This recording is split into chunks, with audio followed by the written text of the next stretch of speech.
Bruno David Gallery continues its 12th season with 4 new exhibitions: James Austin Murray, Carmon Colangelo, Bunny Burson, and Laura Bird. I try to show 2, 3, or 4 artists, and they're not doing the same body of work, but there's some kind of dialogue going on.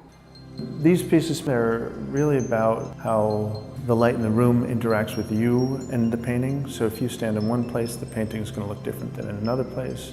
And light is fluid, it changes constantly all day. And I want them to be non-objective, not referential to anything. I make my own brushes, so I'll make a brush with 8 feet of bristle.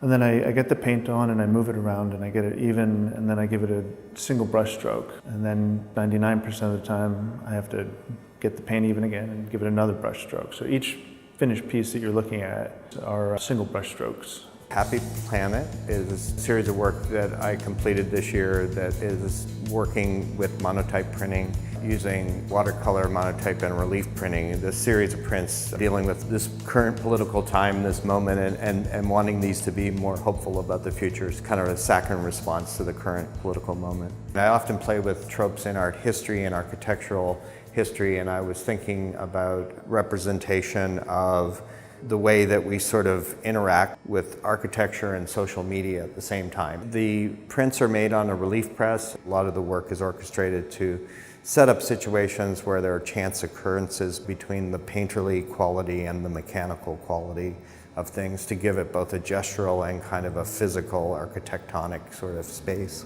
I usually set it up where I have lots of these plates where I'm rolling them up in color, so it's sort of like a painting sort of situation in a way because I have lots of parts, but they're being rolled so I can pick from different colors in a range that I have laid out of different plates. And the actual wood plates, I can cut them and break them and move them around in different ways to create these kind of compositional effects. And then the actual layer of painting that gets printed on top of with these plates, there's a lot of chance because you don't really know the exact alignment, they're not precise. So you get the layer, and because the color is translucent, you're able to sort of see through from color to color, and you get the color mixing that occurs. So. This body of work originated in November of 2016, the night of the election, where I thought we would have our first woman president. And I was at the Javits Center on election night, looking up at the glass ceiling, expecting it to be shattered, and that confetti would fall. And it didn't. I tracked down the confetti that had been loaded into the air cannons. First, there was the installation in the Bruno David Gallery window, and from that, I went on to the snow globes and the video. The work on the walls are made from different matrices of shattered glass. I have cast handmade paper pulp onto that shattered glass. I believe that political art is important, and I think art can be beautiful aesthetically as well as have a message, be educational, be political. Art can be used for change.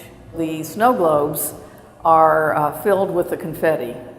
There are 1,000 snow globes, and on May the 3rd, Planned Parenthood will have a special luncheon, and they will be sold there. All of the proceeds from the snow globes will go to Planned Parenthood. The show is based on Acoustic Shadow. Sound waves are not really predictable in the way that they travel. They can diffuse, they can refract, or they can simply change by blowing in the wind. And that's what inspired me to produce this work. It's always a challenge to produce something visually that is intangible. I thought of movement across the canvas. The larger white paintings, if you really get up close and look at them, you'll see lines that are actually underneath the upper coats, this sort of rhythm, this movement.